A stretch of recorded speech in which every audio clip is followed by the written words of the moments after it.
Bonjour et merci de nous retrouver pour ce nouvel épisode des Inédits de l'été, un épisode consacré au côté insolite de Bourg-en-Bresse et de son agglomération. Et alors quoi de plus insolite au pays de la volaille de Bresse qu'une chèvrerie en plein cœur de Viria, donc une petite commune juste à côté de Bourg-en-Bresse. Madame Merle, merci de nous recevoir. Bonjour. Votre exploitation donc de chèvres qui se situe à Viria, la ferme des Coudries. Est-ce que vous pouvez nous expliquer un petit peu cette chèvrerie, en quoi elle consiste et depuis quand est-ce que vous êtes installé ici ? Alors, cette chèvrerie comprend 73 chèvres, 4 boucs. Mon mari est installé depuis 1985 et moi, je suis à ses côtés depuis environ 1 an et demi, 2 ans. La ferme consiste principalement à faire du fromage de chèvre et évidemment, on a aussi de la volaille, mais ce n'est pas de la volaille de Bresse. C'est simplement du cougnou blanc, pâte bleue. D'accord, alors 73 chèvres, j'ai vu tout à l'heure que vous les appeliez chacune par leur prénom, elles ont chacune leur prénom. Hein. Non, pas toutes, quelques-unes seulement. Alors pourquoi quelques-unes ? Oh, c'était l'humeur du moment ou la naissance, comment s'est passée la naissance, donc on leur a donné un prénom. D'accord, et par exemple celle-ci ? Ah, celle-ci, elle est toute petite, elle n'a encore pas eu de prénom. Elle a 2 semaines je crois, c'est ça ? 3 semaines, elle a eu 3 semaines dimanche. Alors vous faites du fromage, quel type de fromage ? Frais, sec ? Alors frais, sec, mi-sec, des crémeux, des fromages affinés avec du bleu dessus. Donc c'est du pénicillium naturel qui se développe. Ça donne un autre goût à l'intérieur au fromage. C'est très très bon, très appétissant. De la faisselle de chèvre, du fromage à la ciboulette, au poivre, au curry, à la confiture. Vous accueillez des enfants, je crois. Des enfants viennent visiter votre chèvrerie. Comment ça se passe ? Oh, ça se passe très très bien parce que les enfants aiment le contact avec les animaux. Donc nos chèvres sont très dociles, très domestiques. Donc elles viennent systématiquement se faire câliner. Et on leur explique comment est formée la chèvre. La dentition, les ongles, les poils, les cornes. Après, les nourrissons, ils assistent à la tétée des nourrissons. Et puis après, ils ont une petite dégustation et ça, ils apprécient. Je crois d'ailleurs que vous faites partie des petites virées de Fifrelin, de guide qui est d'ailleurs disponible à l'Office de tourisme de Bourg-en-Bresse agglomération. Est-ce que vous tondez vos chèvres ? Non, on ne tombe pas nos chèvres parce que leurs poils tombent très bien tout seuls. D'accord, alors sachez qu'il y a un coiffeur barbier assez surprenant à Bourg-en-Bresse, il s'appelle Greg et on va aller tout de suite lui rendre visite pour découvrir cette étrange boutique, presque un musée, le musée donc de Greg le coiffeur.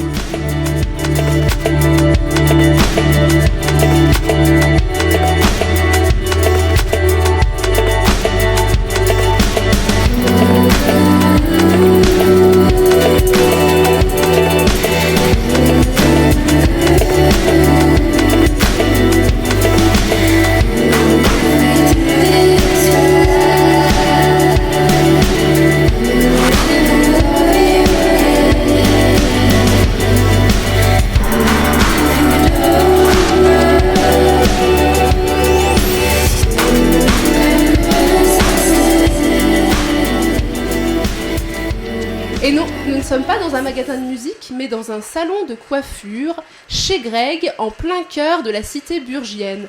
Greg, bonjour, merci de nous recevoir. Donc vous êtes barbier-coiffeur dans la rue de la République, en plein cœur de Bourg-en-Bresse. C'est un musée, cet endroit, qu'est-ce que c'est ? Ça commence à ressembler à un musée. Au départ, c'est une collection, et puis elle s'amplifie avec les années. Donc j'arrive maintenant à avoir une belle collection. Ça fait combien de temps que vous êtes installé à Bourg-en-Bresse ? Ça fera bientôt 11 ans. D'accord. Est-ce qu'on peut aller voir justement cette collection ? Merci.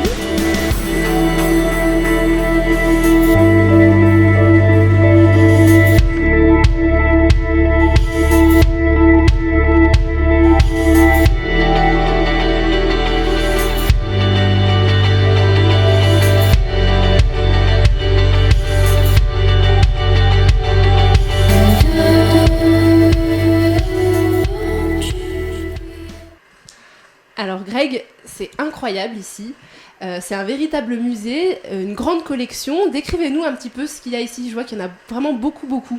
Alors ici, vous avez à peu près tous les outils utilisés par les coiffeurs barbiers durant toutes ces années passées. Donc ça peut aller des rasoirs couteaux au vaporisateur à brillantine, au shampoing concentré, et puis donc aux appareils de barbier pour tout ce qui était rasage. Voilà, enfin, vous avez tout un éventail de sèche-cheveux aussi, tout à fait. Alors c'est vrai qu'il y a une véritable atmosphère qui se dégage de cette pièce, même de votre salon, la déco, ça c'est sûr, la musique. Oui. J'imagine qu'il y a beaucoup de clients qui affluent pour se faire tailler la barbe.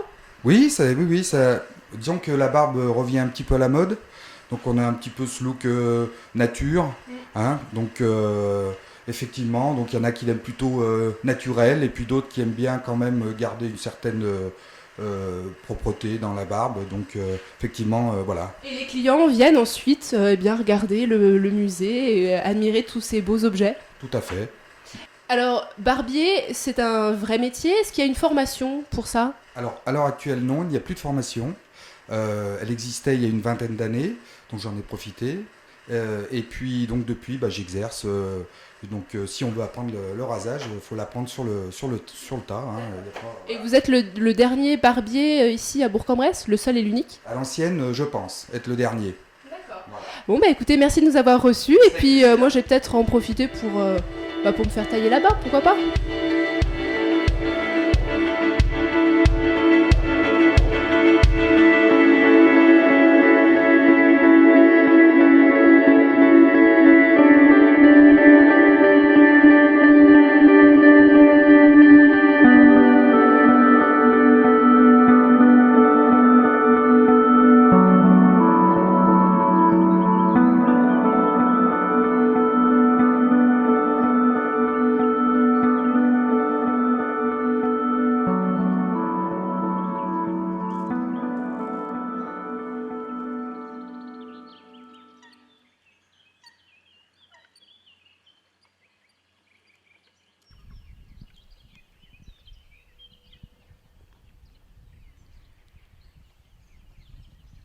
Voilà, nous sommes de retour à Viria sur l'exploitation, donc la ferme des Coudries de monsieur et madame Merle. Madame Merle, on se trouve devant les poulets ? Tout à fait. Poulets et pintades. Poulets et pintades. Alors là, ils ont quel âge à peu près ? 2 mois et demi environ. D'accord, donc ce seront les futurs chapons pour les fêtes de Noël ? Pour les fêtes de Noël, poulards et chapons de fin d'année. Et combien vous avez de têtes ici ? Alors, environ sur les 2 parcs 800. D'accord, donc c'est quand même important. Oui, pour nous, c'est très bien. Ça demande beaucoup de travail, j'imagine ? Ça demande beaucoup de travail, surtout qu'on a des petits en nurserie, donc on avoisine à peu près les 1000-1500 volailles quotidiennement, quoi. Vous vendez cette volaille également chez vous et sur les marchés ? Chez nous et sur les marchés, et quelques restaurants. D'accord. On va profiter de cette belle journée pour aller faire un tour du côté du lac de la Réna sur le plan Exoparc pour aller faire, pourquoi pas, un petit tour de ski nautique.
qui est plutôt agréable en été, lorsqu'il fait chaud comme aujourd'hui, c'est de pouvoir profiter d'un espace arboré et qui a en plus l'avantage de présenter un très grand lac où l'on peut pratiquer de diverses activités d'eau, de loisirs ou alors tout simplement se baigner. Pierre, merci de nous recevoir sur le lac de l'Arena. Nous sommes à peine une dizaine de kilomètres de Bourg-en-Bresse sur la commune de Laon et vous êtes le responsable d'Exopark. Alors ces grands téléphériques qui sont juste derrière moi, qu'est-ce que c'est? On se croirait un peu en montagne. Ben, c'est un peu ça, oui. Déjà bonjour à tous. Donc vous avez ici le principe du téléski nautique. Donc téléski comme l'hiver, sauf que là, voilà, nautique sur l'eau, où on peut pratiquer du kneeboard, du ski nautique ou du wakeboard, avec différents stades de facilité. À plusieurs, on a pied partout sur le plan d'eau en plus, donc ce qui est plutôt pas mal, surtout pour les jeunes. Et puis voilà, c'est très ludique, très sympathique et à peu de frais. Alors c'est quoi le principe? On prend le palonnier là au départ et puis après on fait la boucle, c'est ça? C'est exact, donc vous voyez la cabine de départ juste ici, avec toutes les commandes.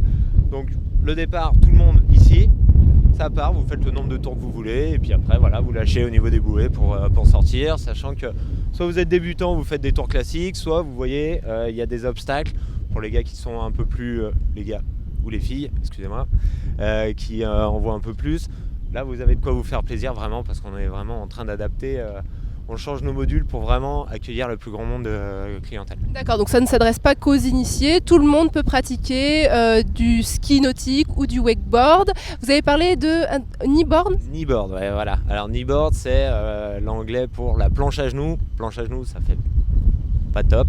Donc on a gardé le nom kneeboard, c'est vraiment, là il y a juste à se laisser glisser, à gérer les virages. Après il y a le ski qui est un peu plus difficile, où là il faut se lever, mais on est face à la traction et il y a les virages à gérer. Et ensuite le wakeboard, où là il faut se lever, rester de côté et faire les virages. Et faire des sauts, je crois. Exactement, c'est possible. Alors justement, quand il y a du vent comme ça, est-ce que c'est pas difficile de faire du wakeboard? Alors c'est pas spécialement difficile pour ceux qui pratiquent, à part au niveau du plan d'eau qui est un peu clapoteux, on va dire. Sinon, après pour les évolutions aériennes, c'est effectivement un peu plus compliqué du fait des vagues. Mais sinon, ça ne dérange pas plus, à part pour nous les opérateurs qui sommes un peu plus tendus en cabine. Juste en face de nous, une cabane, un bungalow. Est-ce qu'on peut venir en séjour ici sur le site de l'Arena? Oui, c'est possible. Donc on le loue à la nuit, à la semaine, c'est possible. C'est plutôt pas mal de se réveiller, limite les pieds dans l'eau et de prendre l'apéro le soir. On peut prendre sa douche dans le lac. C'est possible, un petit peu vaseux, mais c'est possible. Donc si vous nous regardez et que vous n'habitez pas près de Bourg-en-Bresse, n'hésitez pas. Vous voyez, vous pouvez passer quelques jours sur le site de l'Arena. Des bungalows sont à votre disposition. Merci Pierre de nous avoir reçus. Je vous souhaite bonne continuation pour la suite. Et puis moi, je vais aller piquer une tête. Eh ben, on y va alors.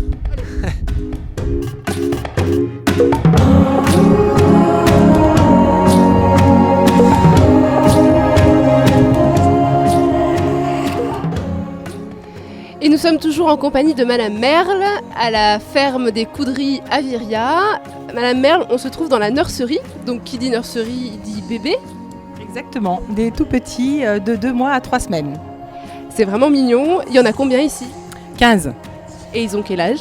Alors la plus grande case, 2 mois, 1 mois et demi, 1 mois, 3 semaines. Et là aussi 3 semaines, mais ceux-ci sont nés en retard. Et ce sont des jumeaux. Voilà, ce sont des jumeaux. Voilà. La fille, le garçon. La fille, le garçon. Vous leur parlez, vous les appelez par des petits noms, vous leur racontez des histoires aussi? Non, je ne raconte peut-être pas l'histoire de la chèvre de Monsieur Seguin, mais nous en avons une qui lui ressemble fortement. Non, mais autrement je leur parle, oui, je parle à mes bêtes, oui. Je trouve que c'est important de parler aux animaux parce qu'ils nous le rendent bien. Merci Madame Merle. Petit détour maintenant à l'aérodrome de Bourg-Jasseron pour rencontrer Gérald Thévenon qui va peut-être nous faire un petit tour de Bourg vue du ciel.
sur l'aérodrome de Bourg-Jasseron en compagnie de Gérald.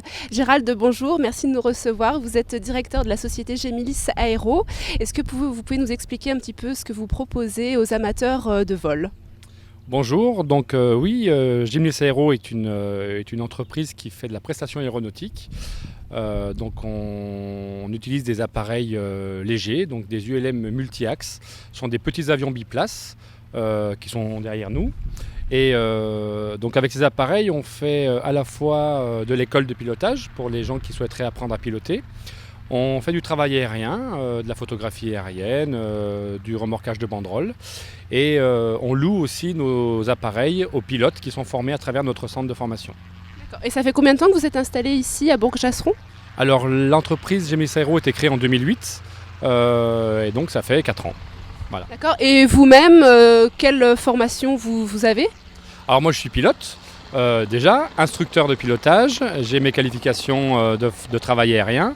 On fait la formation d'instructeur aussi, donc on a la capacité à travers l'aviation civile de former des instructeurs. Donc on a des formations de pédagogie et bien sûr de pilotage. D'accord. Et combien est-ce que vous avez d'avions et combien d'instructeurs pilotes ? Alors nous avons 4 aéronefs sur le centre de formation, 3 avions on va dire normaux et un hydravion. Et on a à peu près une cinquantaine de pilotes et on a en permanence une trentaine d'élèves en formation en permanence. Alors vous avez parlé d'hydravion, ça veut dire que cet avion peut se poser sur l'eau ? Oui, c'est l'objectif, c'est le but. Donc c'est une machine, c'est une toute nouvelle activité qu'on lance pour 2012. En fait, c'est le rêve de tout pilote. En tout cas, c'était le mien quand j'étais enfant. C'est d'avoir la capacité de décoller sur une piste en dur, sur ce bel aérodrome et d'aller se poser dans les rivières, genre sur le Rhône ou sur les lacs et plans d'eau aux alentours. D'accord. Et alors, est-ce que tout pilote qui vient de plus loin peut venir se poser ici sur cette piste ? Oui, alors l'aérodrome de Bourg-en-Bresse est un aérodrome qui est ouvert à la circulation aérienne publique, qui accueille tous les aéronefs.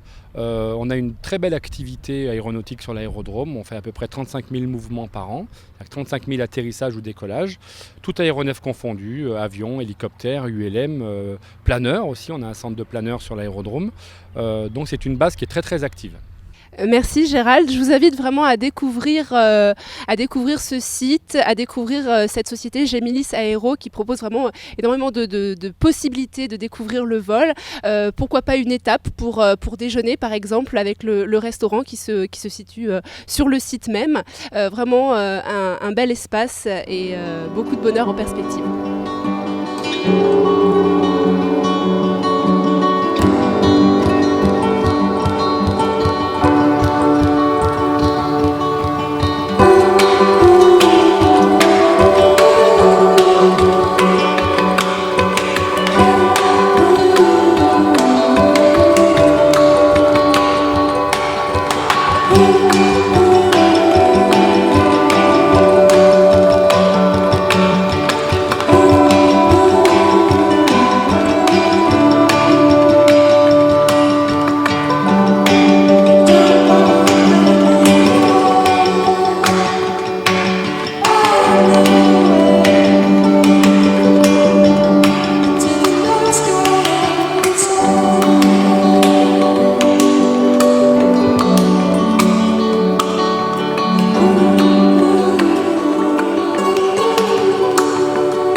Voilà cet épisode des Inédits de l'été consacré à Bourg Agglomération côté insolite touche à sa fin. Je vous remercie de l'avoir suivi. Si vous avez envie de venir rendre visite à Madame Merle et à ses chèvres, à la ferme des Coudries à Viria, peut-être une indication ? Alors, centre du village de Viria, tout droit, direction Curtaringe, et après, vous suivez les panneaux. Voilà, je vous invite vraiment à venir découvrir cette exploitation. Ces chèvres respirent la joie de vivre, hein, c'est le cas de le dire. Et puis venez déguster et acheter ces délicieux fromages de chèvre. Moi, je vous dis à très bientôt, à très vite pour un nouvel épisode des Inédits de l'été. Merci.